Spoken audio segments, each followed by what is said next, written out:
Estaba leyendo esta mañana cómo la policía estaba en los Estados Unidos moviendo a los protestantes, no ahora religiosos, ¿verdad?, sino políticos y sociales del movimiento de Occupy, y cómo ellos van creando ciertos tumultos y protestando contra la avaricia de los bancos y protestando y creando problemas. Los tumultos siempre han jugado un papel importante en la historia. Albert Einstein dijo en una ocasión: si tú quieres que las cosas cambien, no sigas haciendo las cosas igual. Pero cuando el tumulto procede de la mente de Dios, cuando el tumulto, cuando la agitación, cuando el trastorno viene del corazón de Dios, las pasiones pecaminosas de los hombres se revuelcan, porque el hombre natural odia a Dios y odia su palabra. No hay justo ni aun uno, dice la Escritura. Por eso el título que le he puesto a mi sermón en esta tarde, el tumulto de Dios, y quiero que me acompañen al libro de los Hechos, capítulo 17, y vamos a leer los versículos del 1 al 7. Y dice así la palabra de Dios, en el nombre del Padre, del Hijo y del Espíritu Santo. Pasando por Anfípolis y Apolonia, llegaron a Tesalónica, donde había una sinagoga de los judíos. Y Pablo, como acostumbraba, fue a ellos y por 3 días de reposo discutió con ellos, declarando y exponiendo por medio de las Escrituras que era necesario que el Cristo padeciese y resucitase de los muertos, y que Jesús, a quien yo os anuncio, decía él, es el Cristo. Y algunos de ellos creyeron y se juntaron con Pablo y con Silas, y de los griegos piadosos gran número, y mujeres nobles no pocas. Entonces los judíos que no creían, teniendo celos, tomaron consigo a algunos ociosos, hombres malos, y juntando una turba, alborotaron la ciudad, y asaltando la casa de Jasón, procuraban sacarlos al pueblo. Pero no hallándolos, trajeron a Jasón y algunos hermanos ante las autoridades de la ciudad, gritando: estos que trastornan el mundo entero también han venido acá, a los cuales Jasón ha recibido, y todos estos contravienen los decretos de César, diciendo que hay otro rey, Jesús. Oramos. Gracias te damos, Señor, en esta hora, porque tú controlas todas las cosas. Te alabamos y te bendecimos, porque en tu misericordia inescrutable permites a este pecador exponer tu palabra. Escóndeme bajo la sombra de la cruz, y que tú seas glorificado, que tú seas adorado, y llega a las necesidades de tu pueblo por tu palabra. Por Cristo Jesús. Amén y amén. Saben, hermanos, el 31 de octubre de 1517, un monje agustino, Martín Lutero, tenía una sola cosa en mente: una discusión escolástica, una discusión teológica con los doctores de Roma sobre las indulgencias. Martín Lutero no era un alborotador, era un monje con diferentes votos, los votos que todos conocemos, de castidad, de pobreza y obediencia, pero estaba seguro totalmente seguro que la venta de las indulgencias afectaba el Evangelio de Cristo directamente. Y por lo tanto, Lutero escribe 95 tesis, 95 ideas, las cuales refutaban la venta y la ideología, porque se me hace un poco difícil decir la teología, la ideología de las indulgencias. Y para que entendamos que Lutero no quería mayores problemas, escribió las tesis en latín, en el idioma de la Iglesia, el idioma que la mayoría del pueblo no entendía, el idioma de intercambio teológico, y no las escribió en alemán. En una ocasión tuve una profesora de humanidades que insistía que Lutero había escrito las tesis en alemán. Oiga, era una mujer muy brillante, pero se le nublaba la mente cuando hablaba de Lutero.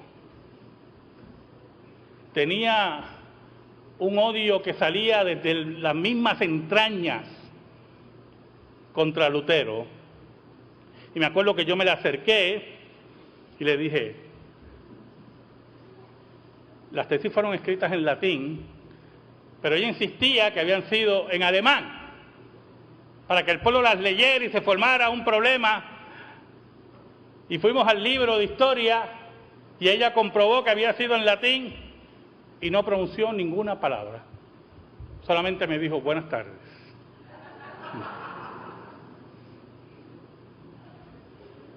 La intención de Lutero era la discusión teológica, era la búsqueda del bienestar de la Iglesia, pero la intención de Dios era el tumulto. La intención de Dios era trastornar los tiempos. La intención de Dios es que la palabra de Dios quedara ya libre de las cadenas de Roma. ¿Saben, hermanos? Pablo, Silas y Timoteo se encontraban predicando el Evangelio y en sus diferentes viajes llegan a Tesalónica. El nombre de Tesalónica era el nombre de la esposa de Casandro, uno de los líderes de Alejandro Magno y también media hermana de Alejandro Magno. Y allí llega estos 3 misioneros con solamente la encomienda de predicar el Evangelio, de no crear ningún problema, de traer la paz que solamente sale de la tumba vacía. Identificaron el lugar donde iban a llevar el Evangelio. La práctica habitual del apóstol Pablo era visitar las sinagogas locales porque allí estaban los judíos. Y es interesante porque el versículo 2 y 3 dice, y Pablo como acostumbraba fue a ellos y por 3 días de reposo, en este caso sábado, discutió con ellos, declarando y exponiendo por medio de las Escrituras que era necesario que el Cristo padeciese y resucitase de los muertos y que Jesús, a quien yo os anuncio, decía él, es el Cristo. Y lo interesante de todo esto, hermanos, es que Pablo va a las autoridades, va a aquellos que son la autoridad judía y va con la Escritura, con la palabra de Dios y aún más, la idea en griego es que Pablo colocaba al lado, mire qué interesante, era un medio apologético, colocaba al lado la Escritura y al mismo tiempo colocaba al lado lo que Jesús había hecho para cumplir la Escritura. Era una exposición elegante, sistemática, como era Pablo. Pablo aparte de fariseo, era un hombre de letras, un hombre con un orden mental exquisito. Y le demostraba a los judíos cómo la palabra de Dios se cumplía en la persona de Cristo. Iba sin armas, iba sin espada, posiblemente su voz no era muy elegante. La tradición nos dice que Pablo no tenía una voz así de locutor, como ustedes ven que tengo yo. Oiga, pero era un hombre certero a la palabra, un hombre que conocía el texto bíblico y demostraba cómo Jesucristo había cumplido las profecías. No tenía que intimidar, no tenía que alzar la voz. Pero hermanos, cuando la verdad es predicada, cuando la espada del Espíritu penetra hasta lo más profundo del ser humano, el espíritu del hombre se revela, el espíritu del hombre se levanta. Pero a los que Dios quiere tocar, a esos la palabra de Dios llega profundamente. Cuando el Espíritu Santo quiere convencer, cuando los elegidos de Dios escuchan la voz de su pastor y la entienden, responden a esa palabra. El versículo 4 dice: y algunos de ellos creyeron y se juntaron con Pablo y con Silas, y de los griegos piadosos gran número, y mujeres nobles no pocas.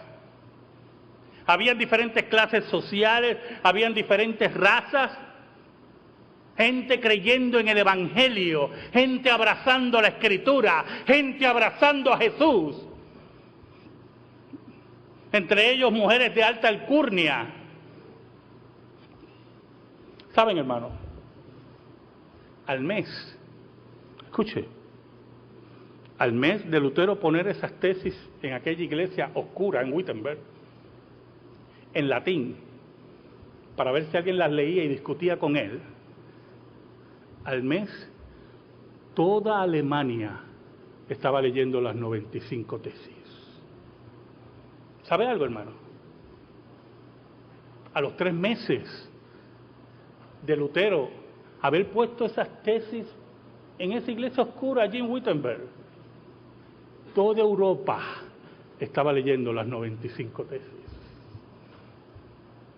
Porque esto no es cuestión de la voluntad de Lutero, esto es cuestión de la voluntad de Dios. Y la revolución que Dios quería implantar, nada la iba a detener. Toda Europa estaba leyendo las 95 tesis, las voces se levantaban en contra de la venta de indulgencias, esas indulgencias que el Papa León X había mandado para construir la Basílica de San Pedro. No sé cuántos han ido a Roma, yo estuve en Roma, es una obra increíble, hecha a costilla de los pobres de Europa, a costilla del engaño y de la mentira. León X pertenecía a esa generación de papas que eran los papas del Renacimiento. Pertenecía a una familia de banqueros en Italia. En un momento, el revuelo empezó a alzarse en toda Europa, a tal punto que las 95 tesis llegaron al salón del Papa. Y sus alzacolas fueron y le llevaron al Papa las 95 tesis y empezaron a leérselas. Y al principio él como, bueno, no hay problema. Y cuando Lutero dice en una de las tesis, ¿por qué el Papa, por su poder y su gran misericordia que tiene sobre el purgatorio, no saca todas las almas del purgatorio sin el dinero del pueblo? El Papa dice, ¿quién es ese atrevido? Porque le habían tocado el bolsillo, le habían tocado la venta de indulgencia, el dinero de los que vivía Roma, en una época donde ya las estructuras económicas estaban cambiando. Por lo tanto, empiezan a buscar a este oscuro monje alemán, empiezan las discusiones, mandan emisarios y Lutero se mantiene firme, dispuesto a claudicar si le demostraban que estaba equivocado en el gran espíritu de la Reforma, la cual nos lleva siempre a la Escritura y a verificar todo por la Escritura. Y ya los tumultos se estaban dando en toda Europa. Personas que abrazaban la doctrina luterana, personas que buscaban la justificación por la fe y estudiaban la Escritura, que se rebelaban contra la venta de indulgencias y depositaban solamente su fe en Jesucristo. A tal nivel llegó el tumulto que el Papa León X decide excomulgar a Lutero, expulsarlo de la Iglesia, y emite la bula papal, la cual excomulga a Lutero, y empieza diciendo esa bula papal: un jabalí se ha soltado en la viña del Señor. Lutero ya empezó a entender con quién estaba luchando y contra quién estaba luchando. La bula llegó a sus manos, la leyó y convocó a un grupo de estudiantes. Ya Lutero era profesor de la Universidad de Wittenberg, profesor de teología, y con otros papeles quemó la bula papal. ¿Saben, hermanos? Cuando un grupo de judíos vio que el mensaje del apóstol Pablo estaba llegando al corazón de judíos, de gentiles, de clase social baja, de clase social alta, miren lo que nos dice el doctor Lucas en el versículo 5. Entonces los judíos que no creían el mensaje del Evangelio, que no creían la exposición de Pablo, teniendo celos, hay una traducción que me gusta más, teniendo envidia. La palabra celo puede significar muchas cosas, puede significar hasta algo positivo, pero aquí estamos hablando de envidiosos, gente que empieza a odiar la palabra, que empieza a odiar la exposición correcta de la palabra. Tomaron consigo algunos ociosos. Oiga, hermanos, y no es la primera vez que la Biblia habla de vagos. Vagos, gente que no tenía nada que hacer, gente que era comprada por cualquier cantidad de dinero, gente que estaba dispuesta a todo por un grupo de monedas, hombres malos, dice el doctor Lucas. Hombres que odian la palabra de Dios, que no quieren su correcta exposición. Y juntando una turba, alborotaron la ciudad y asaltando la casa de Jasón, procuraban sacarlos al pueblo. ¿Sabe algo, hermanos?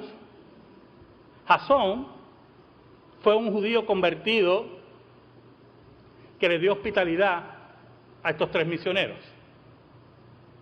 Y allí iba esa turba a arrestar al apóstol Pablo y a sus compañeros, pero es interesante el término que utiliza Lucas: procuraban sacarlos al pueblo.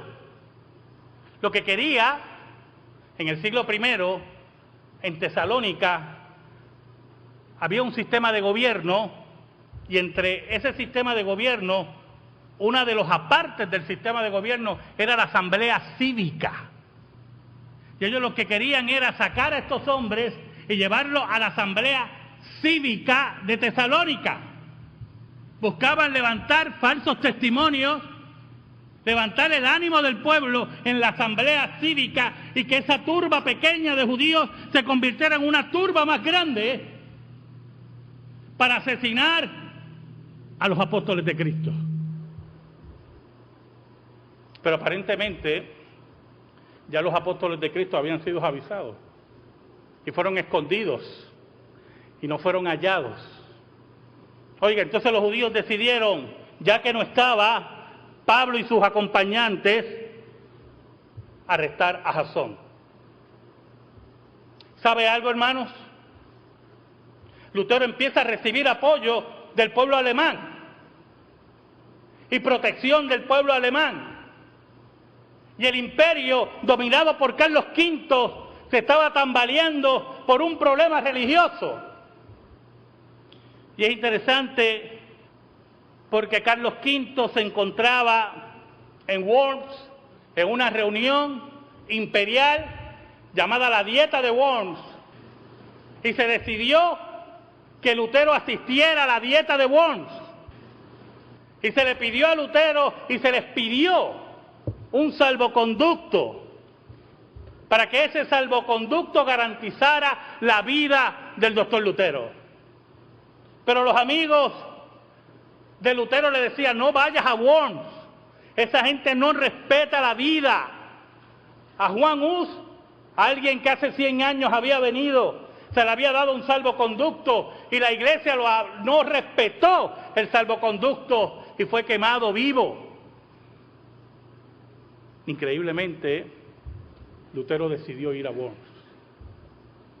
Y sus amigos estaban espantados e iban donde él y decían: no vayas a Worms, ahí va a estar todo el imperio reunido, los grandes hombres del imperio, toda la clase de la iglesia. No vayas a Worms. Pero Lutero decidió testificar a Cristo en la Dieta de Worms. El día que salía para Worms, muchos amigos lo rodearon llorando porque estaban seguros que era la última vez que lo iban a ver. Ahí comenzó su caminar Lutero hasta la Dieta de Worms. Dice la historia que multitudes salían para ver al fraile que había desafiado al Papa, al fraile que había desafiado a aquel que suplantaba a Cristo como rey. Es interesante que en uno de los trayectos un sacerdote salió con una foto de Jerónimo Savonarola. Savonarola fue un hombre que quería reformar la iglesia en el siglo XV y exactamente también lo quemaron. Era una costumbre practicar, parece mucho, la piromanía dentro de Roma.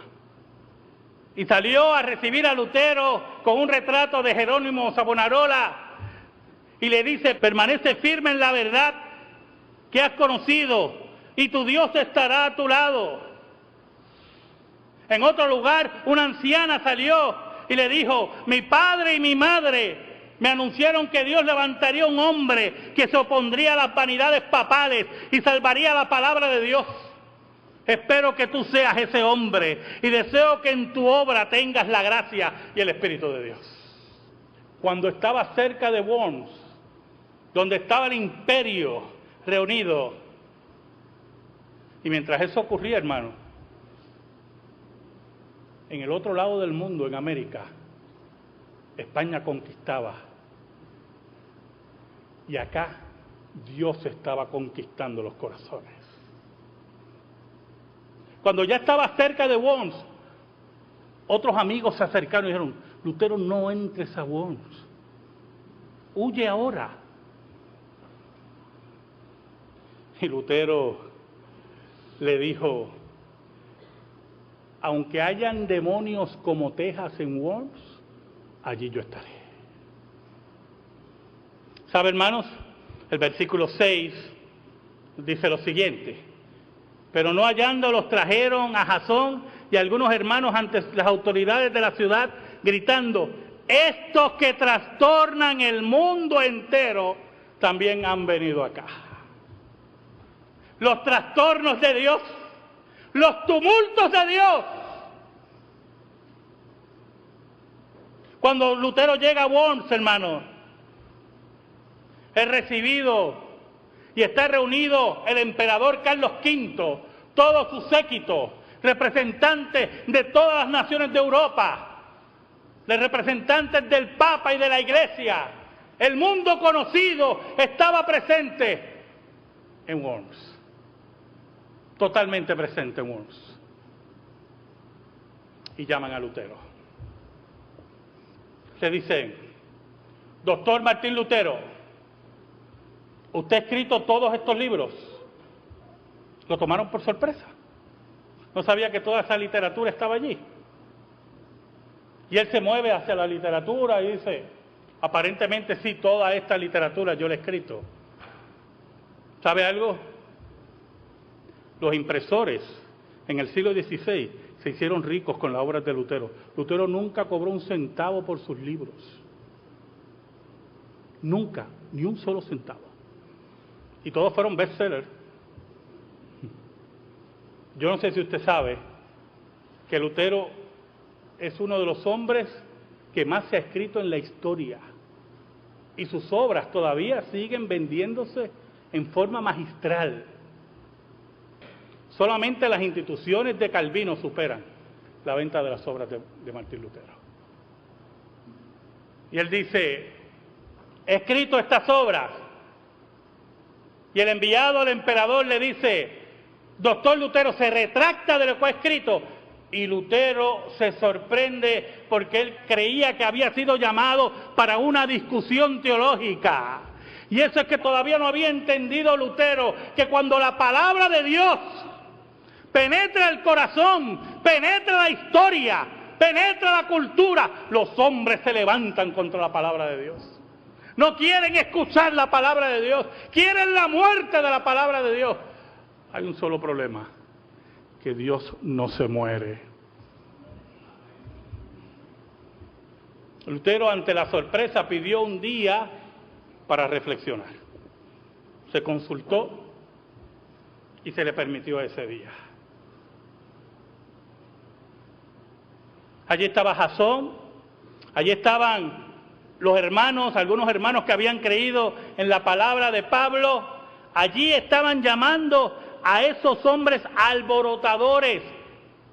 En la imagen en griego, más que aquellos que trastornan el mundo, esa palabra tan linda de Casiodoro de Reina y de Cipriano de Valera, más bien alborotadores.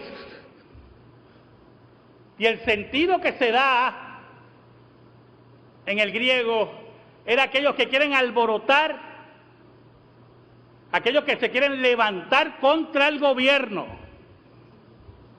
Por lo tanto, los judíos buscaban la muerte de Jasón, la muerte de los apóstoles. Odiaban profundamente la palabra de Dios. Estos que alborotan, que trastornan el mundo, han llegado aquí. Ahora, el versículo 7 es bien interesante. A los cuales Jasón ha recibido, y todos estos contravienen los decretos de César, diciendo que hay otro rey, escuche, hay otro rey, Jesús. ¿Saben, hermanos? En esa noche, la historia dice que fue el Getsemaní de Lutero. Lutero estaba entre la espada y la pared. Tenía que ser fiel a su conciencia o tenía que caer en las manos de todo un imperio, el mundo conocido contra Lutero.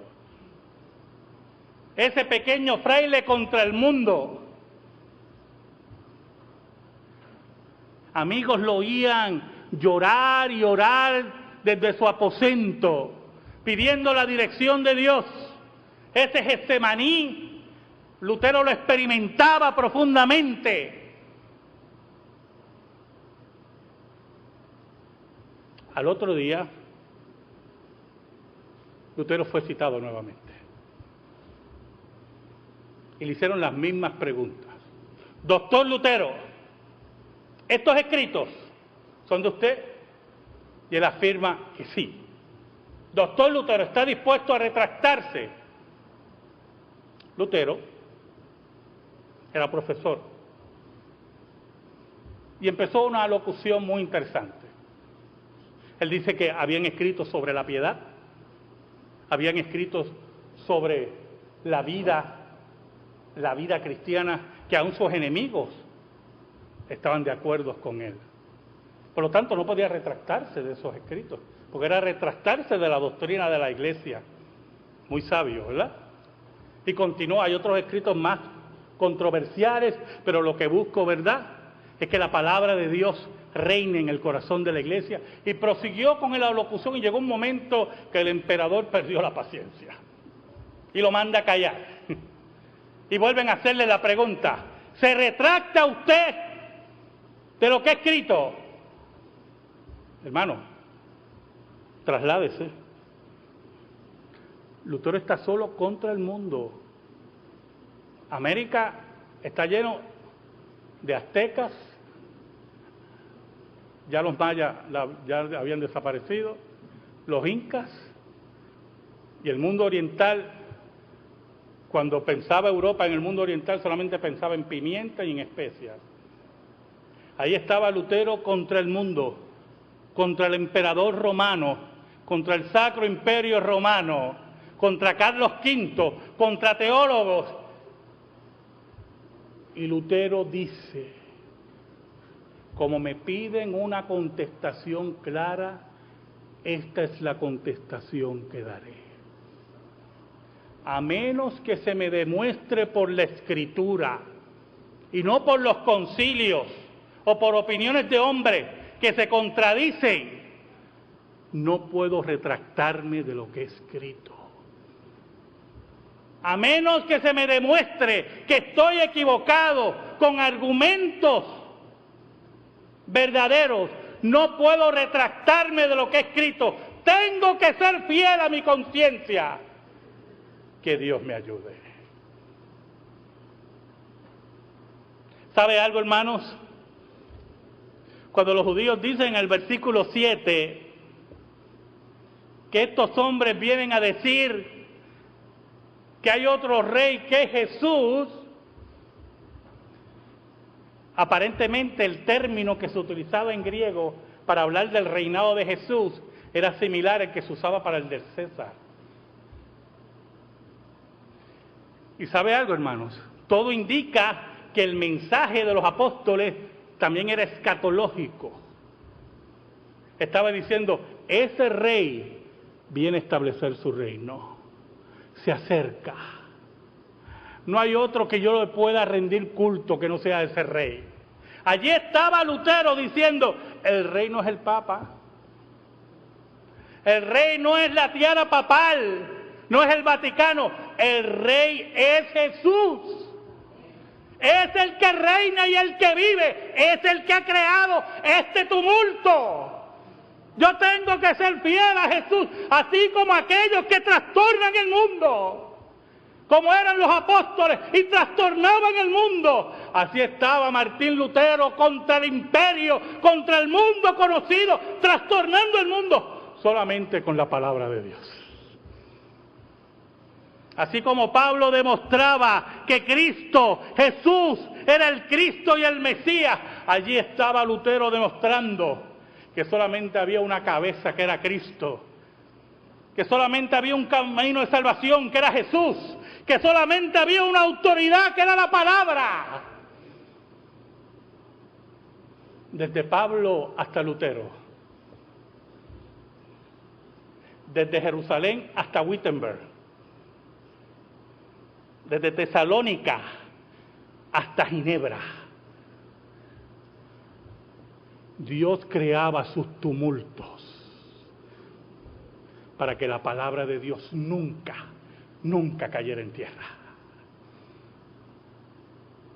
Por eso debemos decir como Lutero, en el escrito que ustedes recibieron en esta tarde: el mundo y su Dios no pueden ni quieren tolerar la palabra del Dios verdadero. Y el Dios verdadero no quiere ni puede callar. Amén.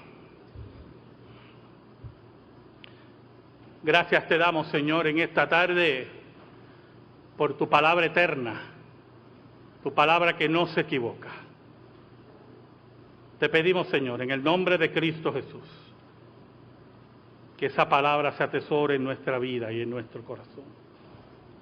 Que seamos como los apóstoles, como Timoteo, como Pablo, como Lutero, como Calvino, dispuestos a que la verdad sea la verdad única, la que cambie nuestro país y cree los tumultos de Dios.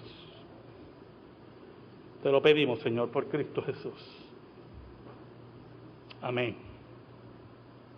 Y amén. Estamos en silencio, hermanos.